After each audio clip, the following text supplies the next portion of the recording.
J'étais assise dans cette salle d'attente médicale glaciale quand mon téléphone a sonné. 71 ans, veuve depuis 3 mois, et ma propre fille m'appelait avec cette voix froide que je ne lui connaissais pas. Maman, j'ai vendu la Peugeot de papa et la maison de Bretagne. Marc et moi, nous partons nous installer en Allemagne le mois prochain. Mes mains ont commencé à trembler. La voiture de mon Henri, sa fierté, cette vieille 504 qu'il bichonnait chaque dimanche. Et notre petite maison face à la mer à Quiberon, où nous avions passé tant d'étés en famille. Comment as-tu pu faire ça sans me demander, Céline?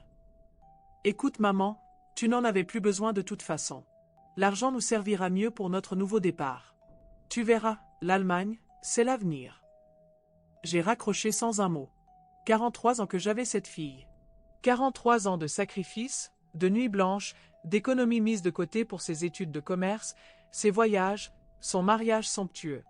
Et voilà comment elle me remerciait. Mais Henri, mon Henri, avait toujours été plus malin que moi pour prévoir les coups durs. Avant sa mort, dans ses derniers jours lucides, il m'avait glissé une enveloppe Kraft dans les mains. Marguerite, ma chérie, ouvre ça seulement si tu en as vraiment besoin. Et fais-moi confiance. Cette enveloppe était restée dans mon secrétaire, oubliée dans le tourbillon du deuil. Mais ce soir-là, en rentrant de l'hôpital, mes examens médicaux dans une main, la trahison de ma fille encore brûlante dans le cœur, j'ai enfin brisé le cachet. À l'intérieur, des documents soigneusement classés. Des titres de propriété que je ne connaissais pas. Des comptes en banque dont j'ignorais l'existence. Henri avait été beaucoup plus discret sur ses affaires que je ne le pensais. 3 appartements à Paris, hérités de sa tante célibataire. Un portefeuille d'actions géré par un cabinet privé. Et surtout, une lettre de sa main. Ma Marguerite, si tu lis ceci, c'est que je ne suis plus là et que tu traverses des difficultés. J'ai toujours gardé ces biens sous mon nom seul, par prudence. Selon la loi française, en tant que veuve sans enfant commun, car Céline est née de ton premier mariage, tu hérites de tout automatiquement. Contacte Maître Dubois, notre notaire. Il sait tout. Mon cœur battait si fort que j'ai dû m'asseoir. Henri avait prévu la cupidité de ma fille. Il avait protégé notre patrimoine. Le lendemain matin, j'étais dans l'étude de Maître Dubois, rue de Rivoli. Un homme élégant aux cheveux argentés qui connaissait Henri depuis 40 ans. Madame Moreau, votre mari était un homme prévoyant. Ses biens sont effectivement à vous, intégralement. Et concernant les ventes effectuées par votre fille. Il a étalé d'autres documents sur son bureau. Madame, votre fille n'avait aucun droit de vendre ses biens. La voiture et la maison de Quiberon étaient au nom de votre défunt époux exclusivement. Elle a commis une escroquerie.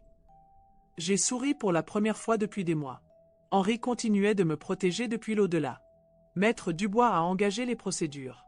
En France, ce genre d'affaires se règle rapidement quand les preuves sont claires. Assignation en annulation de vente, mise en demeure, récupération des fonds. Céline et son Marc allaient avoir des surprises. Pendant ce temps, je suis restée discrète.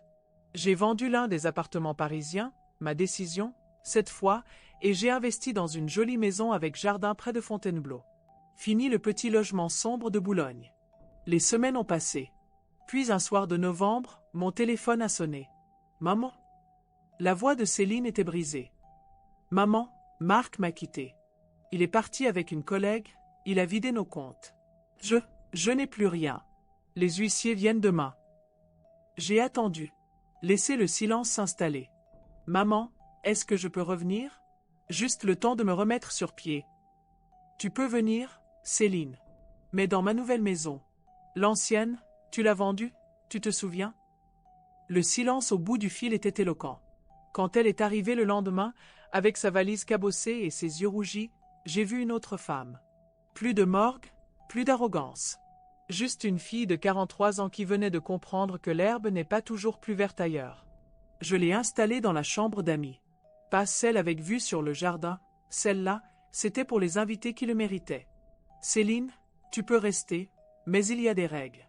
Tu cherches du travail dès demain. Tu participes aux tâches ménagères. Et tu me rembourses ce que tu peux, quand tu peux. Elle a hoché la tête sans protester. L'Allemagne avait dû lui apprendre l'humilité. Les premiers mois ont été difficiles. Céline trouvait seulement des petits boulots, hôtesse dans des salons, vendeuse pendant les soldes. Elle qui avait un master de commerce international se retrouvait à plier des chemises chez Zara. Je la regardais partir chaque matin, fatiguée, les épaules voûtées. Et étrangement, je ressentais plus de fierté pour elle que durant toutes ces années de réussite avec Marc.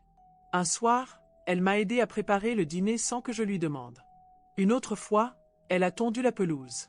Puis elle a commencé à me poser des questions sur papa, sur leur enfance ensemble, sur nos premières années de mariage.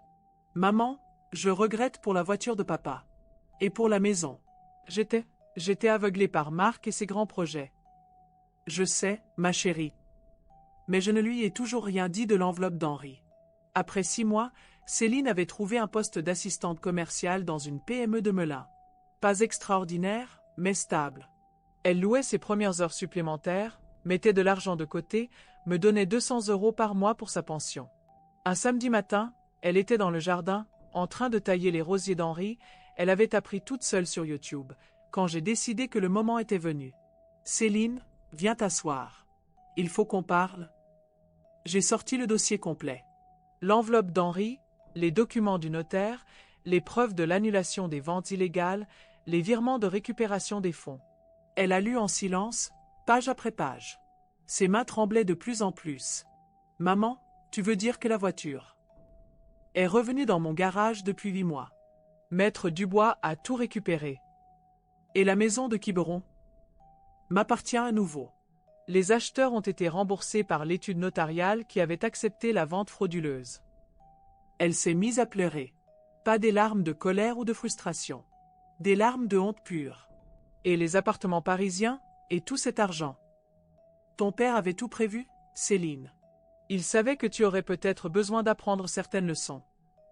Pourquoi tu ne m'as rien dit? Pendant tous ces mois où j'ai galéré, où j'ai cru que j'avais tout perdu par ma faute. Parce que tu avais tout perdu par ta faute. L'argent, je l'ai récupéré grâce à la loi. Mais ta famille, ton intégrité, le respect, ça, il fallait que tu le reconquières toi-même. Elle a pleuré longtemps dans mes bras. Ma petite fille orgueilleuse était enfin redevenue ma fille, tout court. Maman, je vais te rembourser. Jusqu'au dernier euro de ce que Marc a dépensé. Je te le promets. Non, Céline. Cette époque est finie. L'argent que Marc a dilapidé, c'est le prix de ton apprentissage. Mais maintenant, on repart sur de nouvelles bases. Aujourd'hui, Céline habite toujours avec moi. Pas par nécessité, mais par choix. Elle a été promue chef des ventes dans son entreprise. Elle conduit parfois la Peugeot d'Henri pour aller au travail, avec une tendresse que je ne lui avais jamais vue.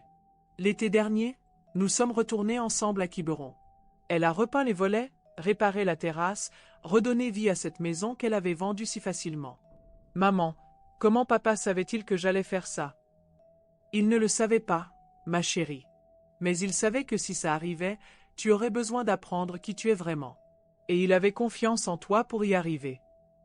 Ce soir, en regardant Céline lire dans le salon, les pieds sur le pouf d'Henri, je me dis que parfois, la plus belle revanche, c'est de laisser ceux qu'on aime découvrir leurs propres valeurs. Henri avait raison, comme toujours. Notre fille avait juste besoin de grandir.